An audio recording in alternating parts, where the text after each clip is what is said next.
પ્રખંડ અને બજરંગ દળ દ્વારા આતંકવાદીઓના પૂતળાનું દહન કર્યું, મૃતકો માટે મૌન રેલી યોજી। પહેલગામમાં આતંકી હુમલાને લઈ થરામાં આતંકીઓ સામે વિરોધ પ્રદર્શન કરાયું।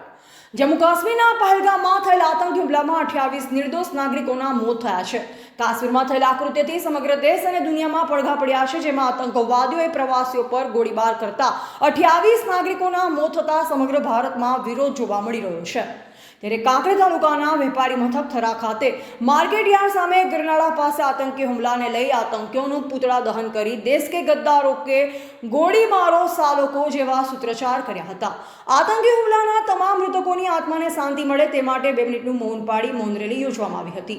થરામાં વિશ્વ હિન્દુ પરિષદ બજરંગ દળ દ્વારા જમ્મુ કાશ્મીરના પહેલગામમાં થયેલ આતંકી હુમલાને લઈ વિરોધ પ્રદર્શિત કરાયો હતો।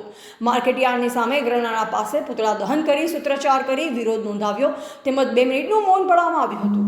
આતંકી હુમલામાં મૃત્યુ પામનાર દિવંગત આત્માઓને શાંતિ મળે તે માટે 84 વિસ્તારથી માર્કેટ યાર્ડ ગરનાળા સુધી મૌન રેલી કરવામાં આવી હતી। તમામ મૃતકોની આત્માને શાંતિ મળે તે માટે દીપકભાઈ જોશી, સંજયભાઈ પ્રજાપતિ, હિતેશભાઈ સોની, અલ્પેશભાઈ શેઠ, તુષાર પઢિયાર, રાઘવેન્દ્ર જોશી, ભૂપેન્દ્રસિંહ ડી પરમાર, અંકુરભાઈ ઠક્કર, લાલાભાઈ ઠક્કર, મહાલક્ષ્મી મેડિકલ, સજુભા વાઘેલા, જયંતિભાઈ રાવળ સહિત વિશ્વ હિન્દુ પરિષદ અને બજરંગ દળના કાર્યકરો દ્વારા પ્રાર્થના કરી હતી। દીપકભાઈ જોશીએ જણાવ્યું કે 28 મૃતકોના દિવ્ય આત્માને પ્રભુ શાંતિ આપે, પરિવારને આગળ સહન કરવાની શક્તિ આપે તેવી પ્રાર્થના।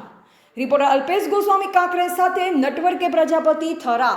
થઈ છે ત્યારે એક કાયરા આતંકવાદીઓને સળસળતો જવાબ આપવા માટે અને એની નિંદા કરવા માટે અને એનો વિરોધ કરવા માટે થરા વિશ્વ હિન્દુ પરિષદ થરા પ્રખંડ દ્વારા અહીંયા પૂતળા દહનનો કાર્યક્રમ રાખવામાં આવેલ અને કાર્યકર્તાઓ દ્વારા આજે જેહાદી આતંકવાદ, જેહાદી માનસિકતા અને માત્ર હિન્દુઓને ટાર્ગેટ કરવામાં આવે છે, માનસિકતાના વિરોધમાં આજે અમે અહીંયા પૂતળા દહન કરી અને વિરોધ નોંધાવ્યો છે।